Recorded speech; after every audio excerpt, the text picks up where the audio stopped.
কেমন আছেন? আলহামদুলিল্লাহ। সবাই আশা করি ভালো আছে। আমি আল্লাহর রহমতে সুস্থ আছি। জি, খালিদস টিউটোরিয়াল কেটি ফিউচার এডুকেশন। এখানে একটা গুরুত্বপূর্ণ বিষয় নিয়ে আপনাদের সঙ্গে আবার হাজির হলাম। CV writing. বিষয়টা হচ্ছে সিভি। সিভিটা কারিকুলাম পিরিয়ড আমরা আসলে কীভাবে লিখবো, এটা কিন্তু অনেকটা ভাবাত্মক বিষয়, ঠিক আছে?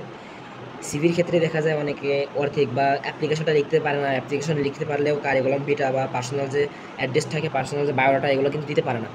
এরপর আপনার এখানে কলেজ অ্যাডমিশনের ক্ষেত্রে কীভাবে কোন বছর কত বছর কীভাবে দিবে, এটা কিন্তু সে অনেকেই এই বিষয়ে সন্দিহান। তো আমি আশা করি আজকে আপনাদের সামনে এমনভাবে এটা তুলে ধরবো, আর আজকের পর থেকে আশা করি এটা নিয়ে কোনো প্রবলেম ফেস করবেন না, যদি আপনার ভিডিওটা ভালো করে দেখেন শেষ পর্যন্ত না টেনে।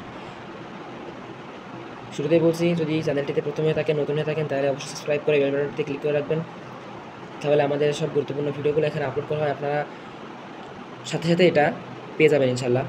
তো আসেন, সিভির ক্ষেত্রে ফার্স্টে আসবেন অ্যাপ্লিকেশনটা আসলে কীভাবে লিখতে হয়। ফার্স্টে দিবেন ডেট। মনে করেন আজকে হচ্ছে একটা ডেট, সাপোজ মনে করেন আজকে 12 তারিখ বা 5 তারিখ, 6 মাস 25 সাল বা 24 সাল, যেটাই হোক। এখানে একটা ডেট দিবেন, আগে দিন, তারপর মাস, তারপর বছর।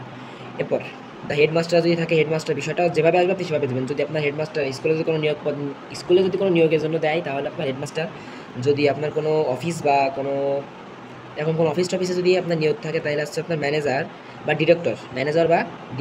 কিন্তু যদি আপনার স্কুলের ক্ষেত্রে থাকে, তাহলে কিন্তু ম্যানেজার বা ডিরেক্টর দিলে এখানে ক্রস দেবে, এখানে হেডমাস্টার দিয়ে দেবে, কারণ স্কুলে কিন্তু ম্যানেজার হয় না, ঠিক আছে?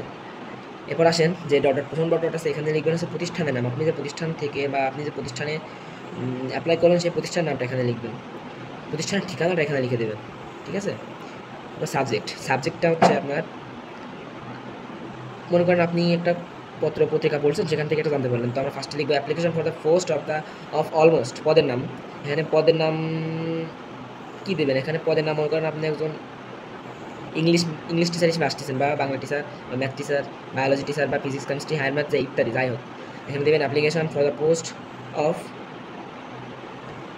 এখানে পদের নাম দিবেন। তারপর লিখবেন sir, your advertisement published in the daily star.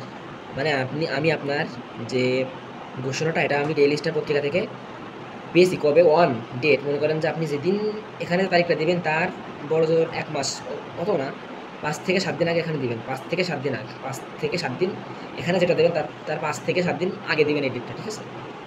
তো ডেটা লেখার পর অন ডেট দিবেন। Has drawn my attention.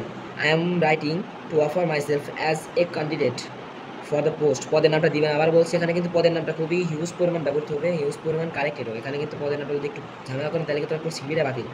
এবং আপনার এখানে কিন্তু একটা প্র্যাকটিসিং বিষয় আসতেছে, যে আপনি আগামীতে যদি কোনো চাকরিতে বা কোনো জবে ঢুকতে চান, তাহলে কিন্তু আপনার এই সিভিটা কিন্তু মাস্ট লাগবেই। সো সিভিটা লিখতে হয় কীভাবে, সিভিটা দেখানোর যে পদ্ধতিটা, এটা কিন্তু আমাদের অনেকের অজানা, সন্দিহান, আমরা এটা কিন্তু পারে না। সো আমাদেরকে এটা খুব ভালো করে শিখতে হবে।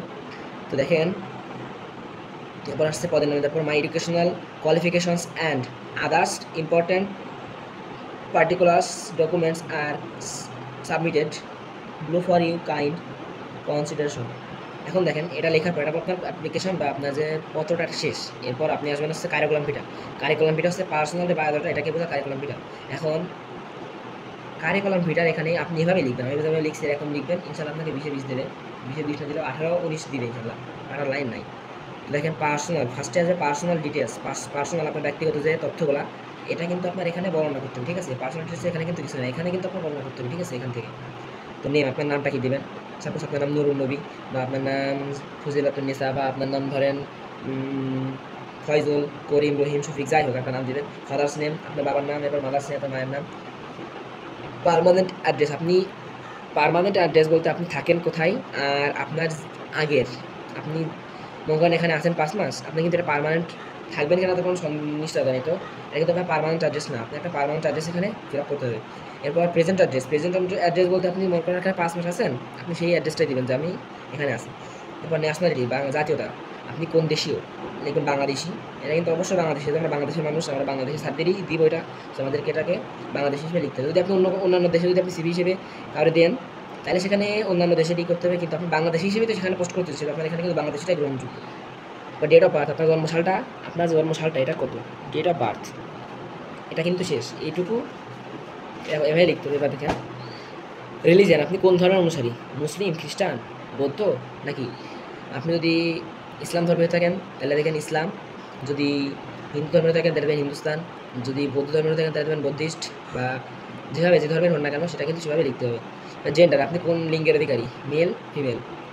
এরপর হচ্ছে ম্যারিটাল স্ট্যাটাস, আপনি কি বিবাহিত নাকি অবিবাহিত? এখানে সিঙ্গেল, যদি বিবাহিত হয়ে থাকেন তাহলে ম্যারিড, আর যদি সিঙ্গেল মানে আপনি বিবাহিত না হয়ে থাকেন, অবিবাহিত হয়ে থাকেন, তাহলে দেবেন সিঙ্গেল। কানেক্ট, আপনার কন্ট্যাক্ট নাম্বারটা এখানে দেবেন হচ্ছে, যদি এখানে পুরো নাম্বারটা আসলে দিতে হয় না, 5টা 3টা 5টা 6টা এভাবে দিতে হয়, কিন্তু সবগুলো নাম্বার দিয়ে দেখা গেল আপনার অবশ্যই ফোন দিলে এরকম, তো পুরো নাম্বারটা দেওয়া যাবে না। 2 থেকে 3টা 5টা পর্যন্ত আপনি এখানে সংখ্যা লিখতে পারেন, যেমন 017 দিয়ে ক্রস বা ডট ডট দিয়ে যাবেন, কোনো সমস্যা নেই, একটা দিলেই হয়। এরপর দেখেন এডুকেশন কোয়ালিফিকেশন, আপনার যে আপনি যে পড়ালেখা করছেন, আপনার পড়ালেখার জন্য কোথায় কেমন এফোর্ট দিচ্ছেন, কোথায় কেমন রেজাল্ট ছিল, কোথায় কেমন আপনার ফলাফল আসছে, এটা কিন্তু আপনার, আপনি যেখানে যাচ্ছেন, যে প্রতিষ্ঠানে যাচ্ছেন, সেটা তার কর্মকর্তা বা তার যে সিনিয়র স্যাররা আছে তাদের কিন্তু জানা অবশ্যই প্রয়োজন। সো এখানে আমরা এডুকেশন কোয়ালিফিকেশনের এখানে ফার্স্টে যে আমরা এখানে মোট 5টা রক কাটবো, ঠিক আছে, এদিকে 5টা, এদিকে 5টা। এখন এদিকে আমরা কী লিখবো? ফার্স্ট লিখবো এক্সাম, তারপর লিখবো গ্রুপ বা সাবজেক্ট, আপনি কোন গ্রুপ থেকে, বা আমরা তো অনার্স মাস্টার্সে তার গ্রুপ হিসেবে না, এটাকে সাবজেক্ট হিসেবে, English, biology, physics, chemistry, etc, ঠিক আছে। এরপর রেজাল্টস, আপনার এখানে রেজাল্টস বা পয়েন্ট যে কোনো একটা দিলেই হয়, রেজাল্টস দিবেন, কারণ আপনার এখানে ফার্স্ট ক্লাস ফার্স্ট, কিন্তু honours masters first class first হয়, এখানে পয়েন্ট হিসেবে তেমন গ্রহণ হয় না।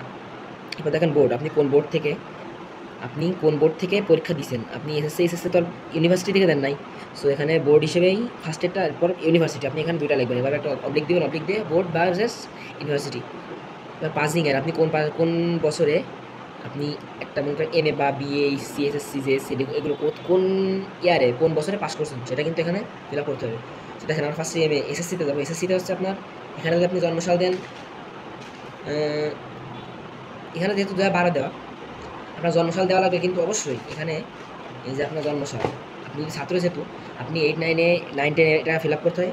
এখানে যে ডেট অফ বার্থটা না, এটা ভালো করে দেখেন, ডেট অফ বার্থ এটা অবশ্যই 1995 থেকে 1990 থেকে 1995, 1990 থেকে 1995, 97, 95 বা 97, ঠিক আছে, 1997 এর ভিতরে কিন্তু এটা অবশ্যই হতে হবে, কারণ আপনার এসএসসি পরীক্ষা কিন্তু 12 বছর বয়সে আপনি এসএসসি পরীক্ষা দিতে পারবেন না। একটা এসএসসি পরীক্ষার ছাত্র বা ছাত্রীর অন্ততপক্ষে 16 থেকে 17 বছর বয়স হওয়া লাগে, নাহলে কিন্তু তার এসএসসি পরীক্ষা দেওয়ার মতো বোঝা কিছু হয় না। তো আমরা যেহেতু এখানে 12 সাল দিছি, 2012 দিছি, তাহলে আমার এখান থেকে 16 বছর আগে যেতে হবে। 16 বছর দিলে আপনার এখানে 12, 100 কিন্তু 12, তাহলে 99, 98, 97, 96। তো আপনারা দেখেন আমি 97টা কিন্তু গ্রহণযোগ্য, 96, 95 কিন্তু আপনার গ্রহণ করতে হবে, ঠিক আছে। তো 96 থেকে 95, 95, 90, 95 এর ভিতরে আপনার থাকতে হবে। এরপর দেখেন আপনি কোন বোর্ড থেকে দিচ্ছেন, মনে করেন যশোর, ঢাকা, কুমিল্লা, দিনাজপুর, চট্টগ্রাম, যেটাই দিন না কেন সেটা কিন্তু এখানে লিখতে হবে। এবার এইচএসসি আপনি কোন মানবিক থেকে নাকি সায়েন্স থেকে দিচ্ছেন, বিজ্ঞান থেকে নাকি মানবিক থেকে দিচ্ছেন, সেটা আপনার লিখতে হবে। আপনার ওখানে রেজাল্ট কী ছিল, পয়েন্ট কী আসছিল, এরপর ওটা দেবেন হচ্ছে এখান থেকে 2 বছর পর, যদি 12 সালে দেন তাহলে 14 সাল, যদি 13 সাল দেন তাহলে 15 সাল, ঠিক আছে। এরপর দেখেন বিএটা হচ্ছে আপনার ইংলিশ, মনে করেন আপনি এখানে ম্যাথে পড়ছেন বা chemistry, physics, biology, higher math যেটা পড়েন সেটা কিন্তু এখানে লিখতে হবে, আপনার ইচ্ছা মতো একটা দিবেন, সমস্যা নেই। কিন্তু আপনি এখানে সাপোজ আপনি গেছেন বাংলা টিচারের জন্য, ঠিক আছে, এখানে মনে করেন যে আপনি এখানে গেছেন, পদের নামটা আছে না, এখানে মনে করেন আপনি গেছেন বাংলা টিচার হিসেবে নিয়োগ দেওয়ার জন্য, আপনি এখানে লিখছেন কি, ফট করে লিখে দিয়েছেন ইংলিশ, তাই কি আপনাকে চাকরি দিবে কেউ, বলেন তো, বলেন কেউ আপনাকে চাকরি দিবে? আপনি পড়ছেন ইংলিশ মিডিয়ামে, আবার বলছেন আপনি বাংলা বিষয়ে চাকরি করবেন, আপনি তো বলবে যে গাদা। তো আমাদের কিন্তু এই দিকটা কিন্তু খুব নজর রাখতে হবে। আপনি যদিও এখানে সিভি হিসেবে আপনার কিন্তু মান নেই, কিন্তু আপনার পরীক্ষা হিসেবে কিন্তু সিভির মানটা অনেক বেশি, 20টা মার্ক কিন্তু এমনি দেবে না ভাই, এদিকে কিন্তু অবশ্যই খেয়াল রাখতে হবে। আপনি সাপোজ পড়ছেন ম্যাথে, আপনি যদি ইংলিশে একটা সার্কুলার দিই, তাহলে কি আপনার সার্কুলারকে অ্যাকসেপ্টেড হবে না। সো আপনার এখানে যেটা থাকবে অনার্স মাস্টার্স যেটা থাকবে, আপনার কিন্তু সেটাই এখানে লিখতে হবে। এটা যেটা থাকবে আপনার এখানে যে পদের নাম, এই পদটাও কিন্তু সেই হিসেবে হবে। আপনি ইংলিশ টিচারে আসছেন, ব্যাস সুন্দর, আপনি এখানে ইংলিশ টিচার ইংলিশটাই দেন, কোনো সমস্যা নেই। কিন্তু আপনি ম্যাথমেটিক্সে যান, এখানে দিয়েছেন ইংলিশ, বাট এখানে যদি ম্যাথমেটিক্স দিয়ে দেন, তাহলে ম্যাথমেটিক্সে কিন্তু আপনার অ্যাকসেপ্টেবল হবে না, আপনার কিন্তু তখন একেবারেই মানে ভুলে যাবে কিন্তু শিক্ষকরা, ঠিক আছে। তো দেখেন এখানে আপনি result first class first then বা 4.3, এখানে 4 পয়েন্টের ভিতরে পরীক্ষা, ঠিক আছে। আপনি কিন্তু এখানে এবং 5 পয়েন্টের ভিতরে এক্সাম হয়, এই যে এসএসসির ভিতরে 5 পয়েন্টের ভিতরে এক্সাম হয়, কিন্তু এই যে আপনার এমএ বিএ এগুলো কিন্তু আপনার 5 পয়েন্টের ভিতরে না, এগুলো হচ্ছে 4 পয়েন্টের ভিতরে। আপনি এখানে ফার্স্ট ক্লাস ফার্স্ট দেবেন কি 3.98 বা 3.46 এনিথিং যাই দেন, আপনি এখানে দেবেন 4 পয়েন্টের ভিতরে, কিন্তু 4.58 দিলে কিন্তু প্রকাশ করে একদম কেটে দেবেন না, কারণ আপনি কিছু জানেন না পড়ালেখা। এসএসসি আপনার অনার্স মাস্টার কখনো 5 পয়েন্টের ভিতর এক্সাম হয় না ভাই, ঠিক আছে? আচ্ছা দেখেন, এটা আপনি কোন ইউনিভার্সিটি থেকে গেছেন? দেখেন আপনি ঢাকা ইউনিভার্সিটিতে দেন তাহলে ঢাকা ইউনিভার্সিটি, যদি কুমিল্লা ইউনিভার্সিটি থেকে দেন তাহলে কুমিল্লা, আপনি যদি বুয়েট থেকে দেন বুয়েট, চুয়েট থেকে দেন চুয়েট, এটা আপনি যেভাবে দিবেন। কিন্তু আবার একটা কথা, এইচএসসি থেকে বিএটা কত বছর আগে হবে, কত বছর পরে হবে, এটা কিন্তু 4 বছর ডিফারেন্স থাকতে হবে ভাই, 4 বছর, ঠিক আছে? এটা কিন্তু 4টে বছরের ডিফারেন্স থাকতে হবে, আমাদের কিন্তু মাথায় রাখতে হবে। এরপর একটা বছর হলেই হচ্ছে। তো এরপর আসেন এক্সপিরিয়েন্স, আপনি কি এর আগে কোথাও চাকরি বা জব, কোনো ফিনান্সিং কোনো কাজ বা করছেন, আপনি আপনার প্রফেশনাল লাইফে কোথাও কোনো কাজ করছেন কিনা?